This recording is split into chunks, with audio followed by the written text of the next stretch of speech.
Welcome back to our YouTube channel. I hope आपकी NEET की preparation बहुत अच्छी तरीके से चल रही होगी। ये वीडियो उन स्टूडेंट्स के लिए है जो पहली बार अपना नीट अटेम्प्ट करेंगे। जो स्टूडेंट्स पिछले साल जिन्होंने नीट अटेम्प्ट किया था उनको ये चीज़ पता होती है कि नीट का पैटर्न क्या होता है, कितने सब्जेक्ट्स होते हैं, हर एक सब्जेक्ट्स में कितने सेक्शंस होते हैं, कितने क्वेश्चंस आप लोगों को अटेम्प्ट करने होते हैं। लेकिन जो बच्चा इस साल मतलब जो फर्स्ट टाइम नीट अटेम्प्ट करने वाला है, ये स्पेशली उन स्टूडेंट्स के लिए है।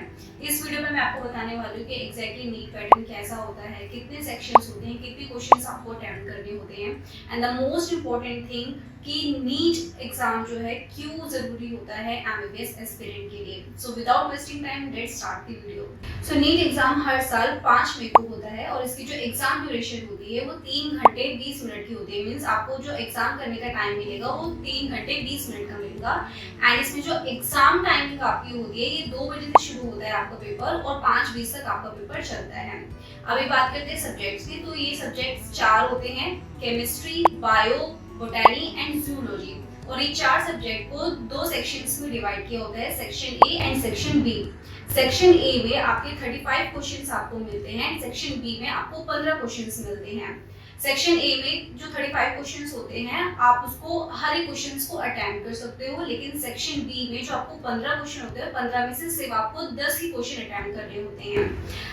सपोज अगर आपको सारे क्वेश्चंस आते हैं और आपने 15 के 15 क्वेश्चंस अटेम्प्ट करे हैं वहाँ पे, तो उन 15 में से सिर्फ आपके 10 क्वेश्चन जो टॉप के जो 10 क्वेश्चंस होते हैं वही काउंट होंगे। सो मेक श्योर करना कि इन 15 क्वेश्चन में से जो 10 क्वेश्चन आपको 101% कंफर्म है कि ये सही है, उन्हीं को आप अटेम्प्ट करना। सो इस तरीके से हर एक सब्जेक्ट में आपको 50 क्वेश्चंस मिलते हैं एंड टोटल टेस्ट पेपर में आपके 200 क्वेश्चंस होते हैं। 2 चीजें आपको याद रखनी है। पहली, begin with your easy subject. जो आपको लगता है कि ये आपका स्ट्रॉन्ग सब्जेक्ट है उसी से आप एग्जाम स्टार्ट करना। And second, read the question at least twice before marking the answers in OMR sheet. Last but not the least, why NEET is important for MBBS aspirants? अगर आपको India में seat लेनी है, चाहे वो government colleges हो या फिर प्राइवेट कॉलेजेस हो, तो आपको नीट स्कोर लाना ही है। और इसकी भी एक रैंकिंग होती है कि एक रैंक तक आपको नीट स्कोर लाना ही होता है, तभी यहाँ पर आपको गवर्नमेंट कॉलेजेस में एडमिशन मिल पाता है।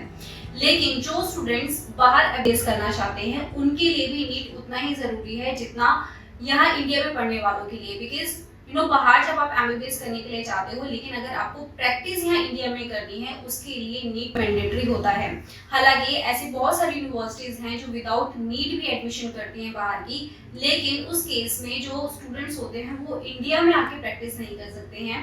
वो तो या फिर वो उसी कंट्री में अपनी प्रैक्टिस करेंगे जहाँ से उन्होंने एमबीबीएस करी है, या फिर किसी और कंट्री में। इन शॉर्ट वो इंडिया में आके प्रैक्टिस नहीं कर सकते हैं। इसलिए नीट उतना ही इम्पोर्टेंट है उन स्टूडेंट्स के लिए जो बाहर अब्रॉड से अपना एमबीबीएस करना चाहते हैं। अगर आपका एडमिशन यहाँ इंडिया के गवर्नमेंट कॉलेज में हो जाता है तो वेल एंड गुड, बट वो स्टूडेंट्स जिनका एडमिशन गवर्नमेंट में नहीं हो पाता है, वो प्राइवेट अफोर्ड नहीं कर सकते हैं, तो वो एमबीबीएस अब्रॉड के लिए अप्लाई कर सकते हैं। So this is the short brief for NEET aspirants. Best of luck for your NEET exam. Do well.